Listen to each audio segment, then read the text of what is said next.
What's up, everyone? Welcome to today's episode of Cognition Ignition with C-Class. Today is a requested video and I'm going to be talking about ADHD. I'm going to get into how you can use the cognitive function stack to recognize some of the signs of ADHD in different individuals based on their type. And I'm going to share some of my personal experiences with ADHD. I was diagnosed with ADHD in my early 20s, and I've spent a lot of time learning about ADHD, how it really affects us from a neuroscience perspective, as well as from a psychosocial perspective. I use things like Piaget's theories of developments, Erikson's development stages, and I'm going to get into some of those today. I think it's really important to talk about ADHD because for a long time there really was a stigma on it, and that was one of the things when I first went to a psychologist. I had said that I was really nervous about getting treated because of the stigmas, but I will tell you, being treated definitely did help me. Personally, I am very happy that I waited until I was older to be treated for ADHD. In my youth, teachers did tell my parents that they thought I had ADHD, mainly because during class I'd be staring out the windows. If I wasn't doing that, I was often socializing with other people, a lot of times getting out of my chair and things like that. But I did have ways of handling it in high school where I didn't really need to be treated, and my parents weren't really big into seeking treatment for me.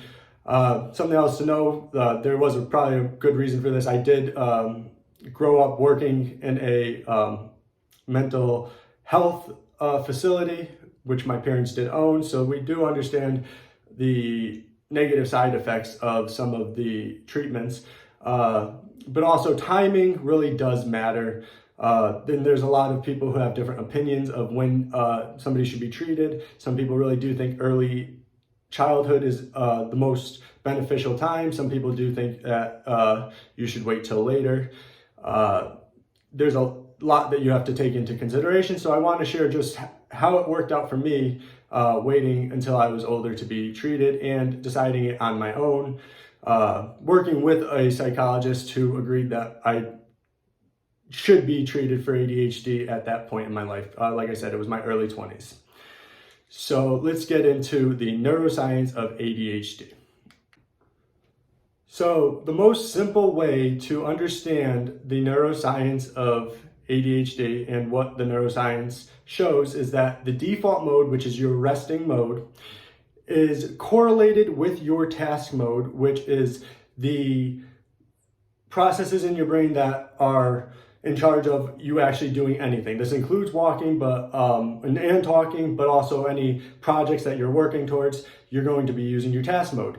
And with a normal person who doesn't suffer from ADHD, they will be anti-correlated, which means that when your default mode is on, your task mode is off. And if your task mode is on, your default mode will be off. So when somebody's working, they're not thinking about what they were doing when they got home. And when they're home, they're not really thinking about work. That's how most people operate. I will say just that definition alone is enough to say, like, let me understand where my ADHD really comes from. I don't really turn off those two modes.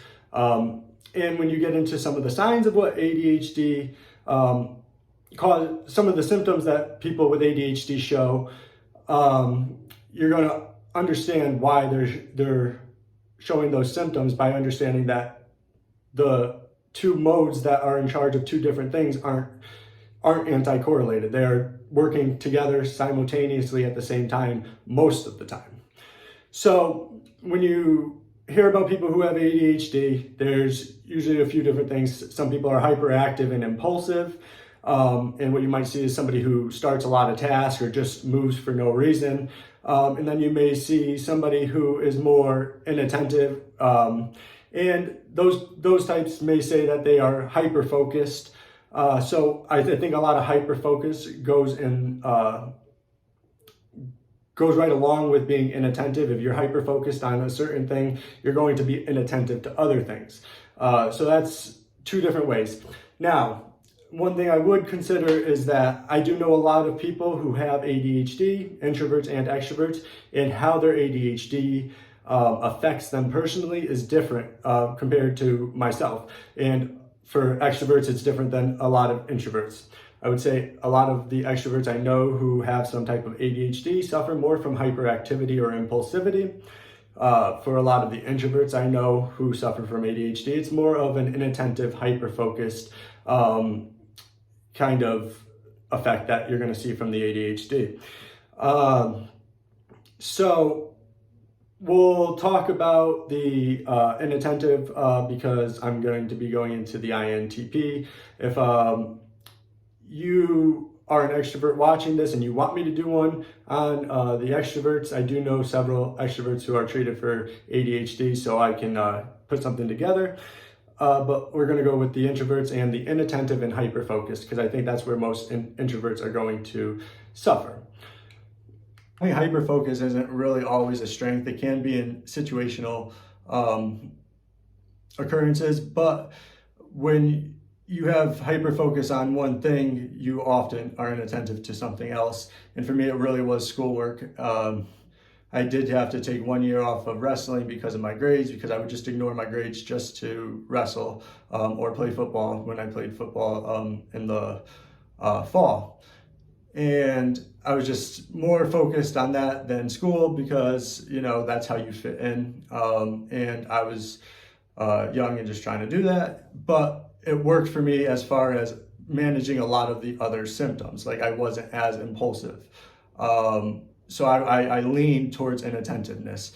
And I'll be honest, I think most people realize they do it, but it's more so that other things can't draw your attention. When you have ADHD, you are usually trying to handle those symptoms. It's even known that some people will try to self-medicate, even using caffeine or taking, you know, in college, you see a lot of people try to take Adderall and stuff.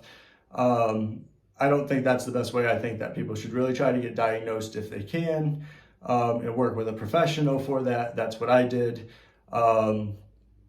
And I'll be honest, when you're on treatment, if you ever get on treatment, you should really be sure that you're working on yourself a lot. You actually have to put more work into managing the symptoms that you're working on. I know a lot of people who have been diagnosed. I know in my early 20s, I knew a lot of people who were just taking the medication from other people. And there can be very bad outcomes from doing that, especially if you aren't really working on something while you're on the medication. It does have a big impact on what you're doing. Again, I don't know if it's because I'm an INTP or anything like that, but I will say that being medicated for me starting in my early 20s really allowed me to become more attentive to the things I was honestly probably intentionally being inattentive to. And it did help. And, you know, at different points in time, when I was in different environments, I was able to change my dose. I've lowered my dose.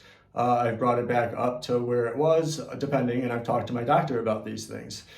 He can manage the dosages for me. I think that's very important because, honestly, if you are just scattering your doses based on what supply you have or something like that, it's not treating the ADHD.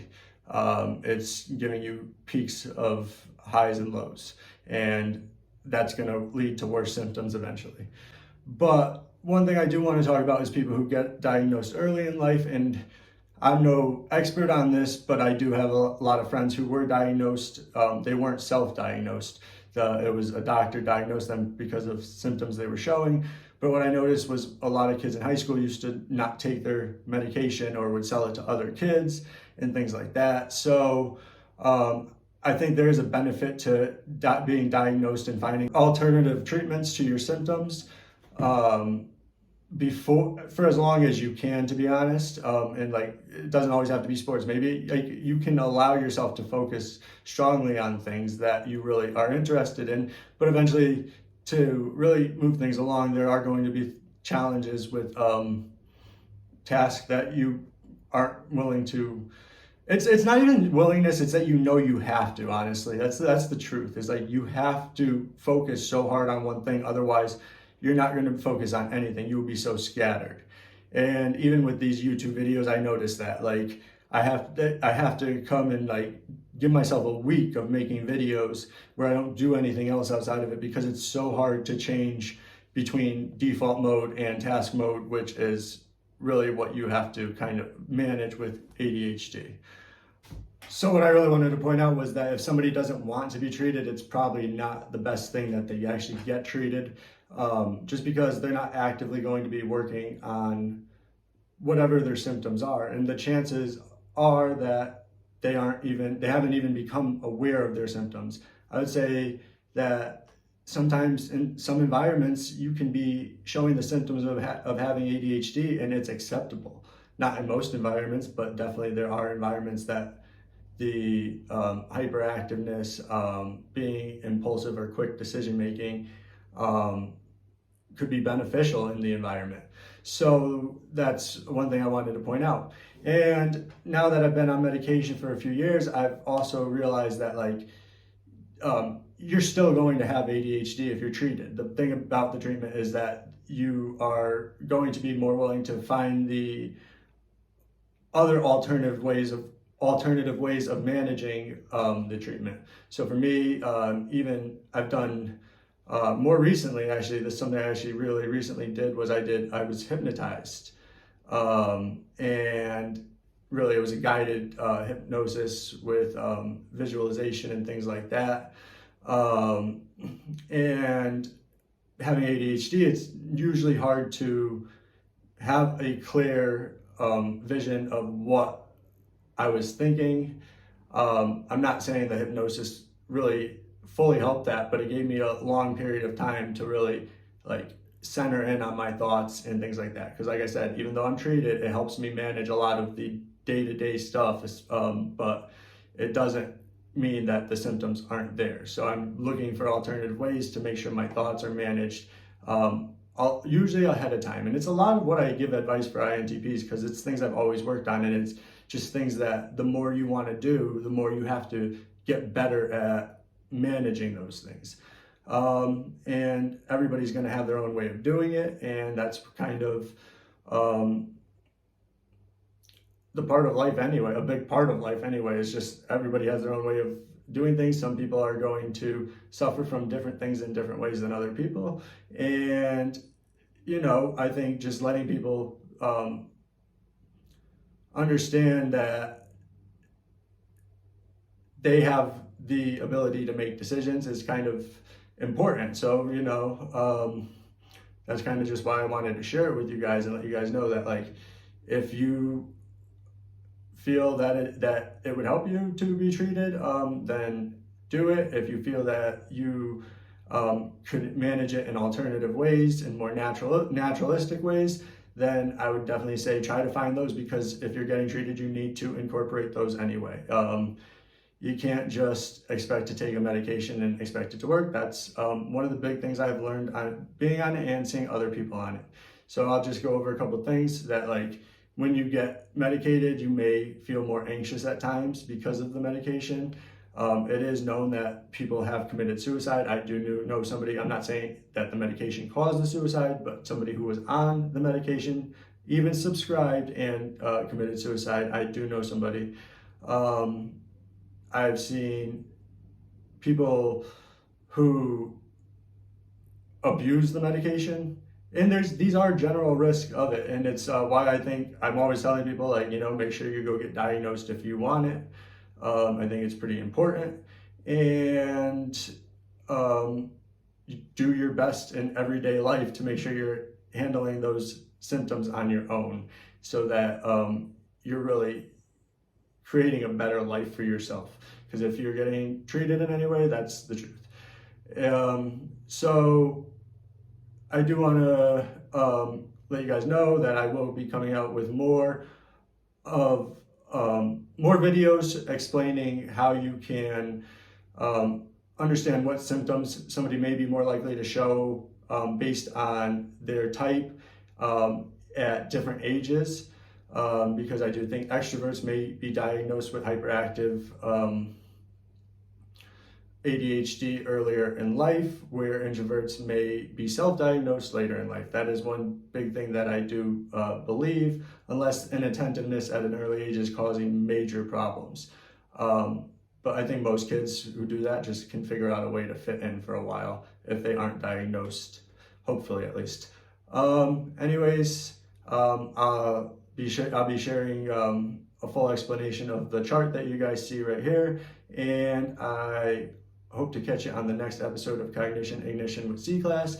Do not forget to like this video, subscribe, and leave me a comment if you have any questions, opinions, or want me to cover anything else in a future video. Thanks for watching.